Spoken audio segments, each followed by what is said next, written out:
This is a form I created using Google Sheets. I'm going to show you a couple tricks, and we'll link it a little later on with some tutorial videos on how you can do some of those little tricks if you want to make a worksheet like this. In this case, I'm creating a pre-lab and a lab for my students on cellular respiration. And this is going to take place of a worksheet or maybe a lab write-up that I might have my students do. And we're going to give them that opportunity to have a digital copy so they can access it from home, whether it's on your class website or use Google Classroom. They can access it then on your iPhone or on their iPad. So in any way that kind of works for them, they can kind of carry it around that way. There's no way they can forget it. When you first see it, this is exactly as the students will open it up.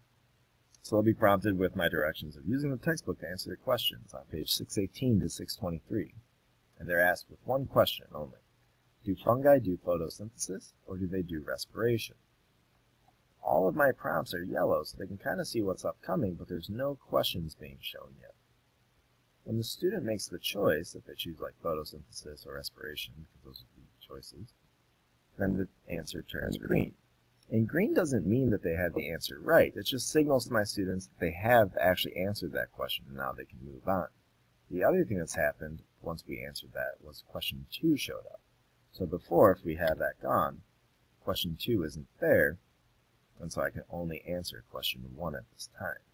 If the students choose not to use this drop-down menu, they can go ahead and type in the words respiration or photosynthesis, but if they try to do anything else like IDK, they're going to get this prompt that says, well, there's a problem. The data they entered violates the validation rules that are set for the cell. So I'm just going to pick some answers here for these questions. They're not necessarily the right ones, but we're just going to kind of work through it. And that brings us to questions 4 and 5.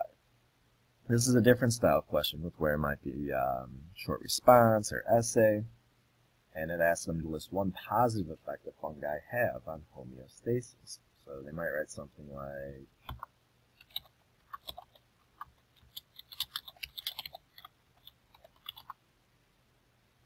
then the next question is this one. And you can kind of see this countdown that's been happening if you've been paying attention to that, because it's kind of hidden. But if we didn't have these things answered, the number rises. And as we answer them, that changes and it goes down. 1 question now, and I answered that one. So it asks to list one negative effect that fungi have on homeostasis. So they might write,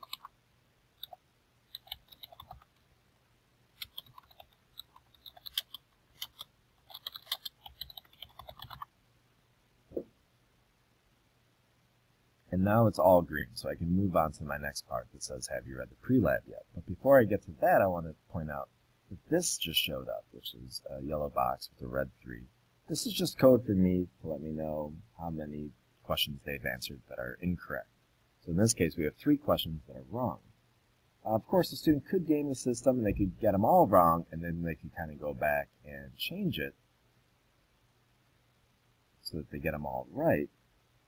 But at least in this case, it's forcing them to get the right answer. So think of it as a pre-lab that's making them get the answers right. So we move over here, and now I have asked them, well, have you read the pre-lab yet? And if not, I've got a link that they can click, and it will bring them to our pre-lab.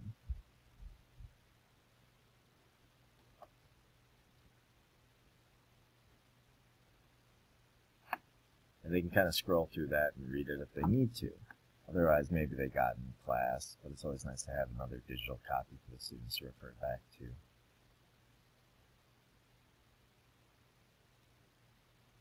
So, have I read it? Yes. What is the fungus that we will be using?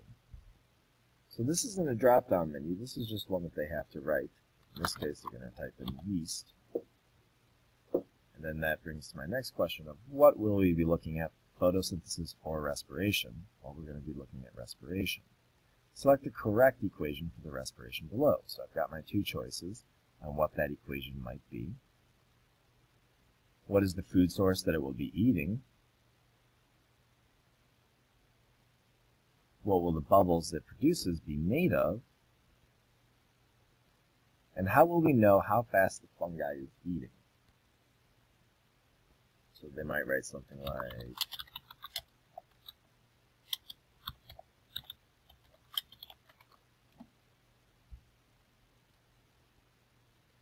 so now we're at a really cool part, which is our hypothesis the students are going to make.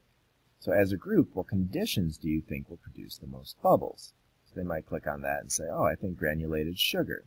And that brings to the next question of, well, what amount of granulated sugar? If the student changes that and they do brown sugar, we have brown sugar as an option. Or if they change it and they do powdered sugar, they have powdered sugar as the option. So we've got that with where it's kind of going through. So what amount of powdered sugar? Well, we might be doing tripled. And what temperature of water? Maybe the students are going to think that cold water is going to produce the most bubbles. Then I've got some links to some videos on fungi if I want to kind of enrich my students a little bit more than I might be able to in the classroom. At the bottom of my worksheet, I'll show you, we have fungi backgrounds in the pre-lab. I've got my trials and the conclusion and the questions. So I've got these all in the same document in different tabs. So we're going to tab over to trials now. I'm going to show you what that looks like. So we have trial 1, trial 2, trial 3, trial 4, 5, and 6. And in trial 1, this is going to be my control run, so it needs to be granulated sugar right away. So they come here, has to be granulated sugar. What amount of granulated sugar? I said control run, so it needs to be your normal amount of bubbles. So they have to choose normal. And what temperature water? Well, the control run needs to be hot water. This is our control in the classroom. So now you'll see that we're creating a graph down here where my 3 inputs are now put right there. And so the students are going to go ahead and do the lab, and we're just going to make up some data. So we'll just say, oh, look, 40 bubbles. It was really exciting. And that graph automatically happens now.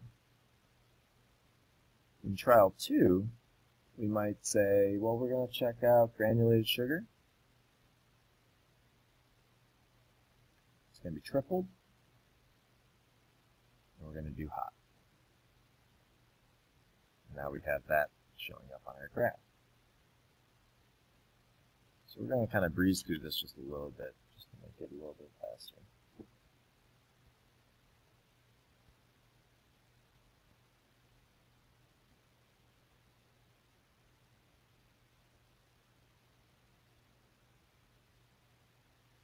What I want you to notice here is I tried to just do a trial 3, which is an exact copy of my control run. And so now I have it prompted for my students, and it says, no, hey, this has to be different conditions from the control. And this tells my students, okay, well, we need to change something, and we'll change this to cold. And so that goes away and shows up on my graph.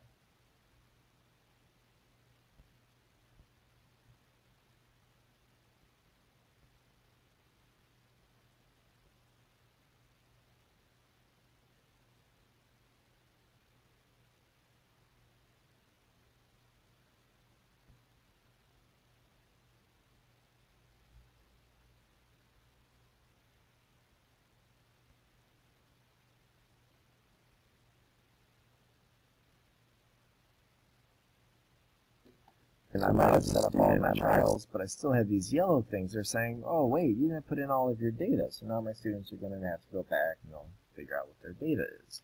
So maybe it looks like this.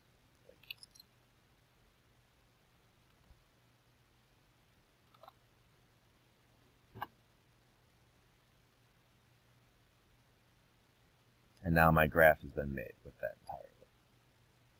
Now my students are asked, well, what do you observe is happening in the test tube during the reaction?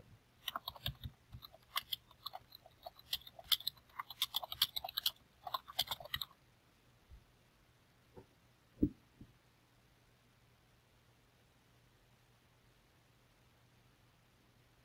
want to point out that if we were to go back and we change trial 3, and we change it from normal to tripled, that this is going to be reflected right here. So here is tripled, whereas before, well, maybe it said normal.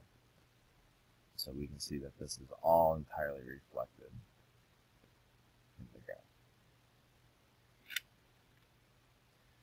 tab over to the bottom that I showed you earlier about the conclusions, and that's going to bring us to this page. It says, summarize your graph and describe it over the phone when all data is entered. So they might say something like,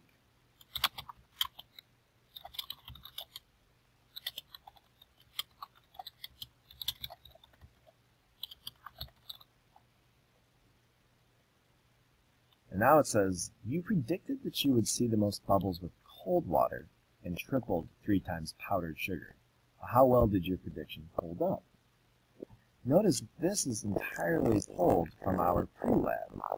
So if we go back to the pre-lab, it's pulling from right here, powdered sugar, tripled, and cold. So from here, we've got powdered sugar, tripled, and cold. If we were to go back and change that, although I don't want this hypothesis, but let's say we change this, I want to show you that in my conclusion, it has now been changed. So now it says you predicted that you would see the most bubbles with hot water, triple powdered sugar, triple powdered sugar. How well did your prediction hold up?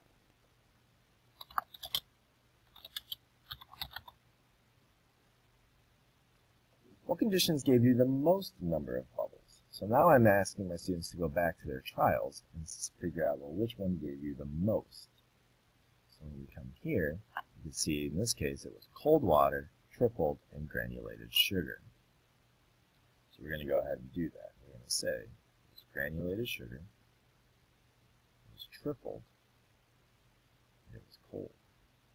What conditions gave you the least number of bubbles? So when we come back here, which one gave me the least? Well, it's hot water, it's doubled, and it's powdered. So we can go through there and write those in. So powdered sugar, doubled, hot. Why was the yeast eating the sugar? So they can type in anything they want, just to kind of speed it up.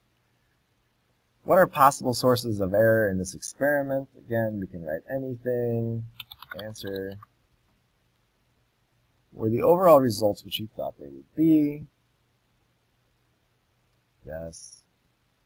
What were you most expecting to happen that did happen? If the students instead, though, change it to say no, what surprised you the most? So I kind of had these different questions that I can ask based on their answers. And then they can go ahead and answer that, and now we're done. Thank you for watching my video. We're going to be doing some tutorial videos that I'll be linking onto this video in the future. If you have any questions, please feel free to ask. Thank you.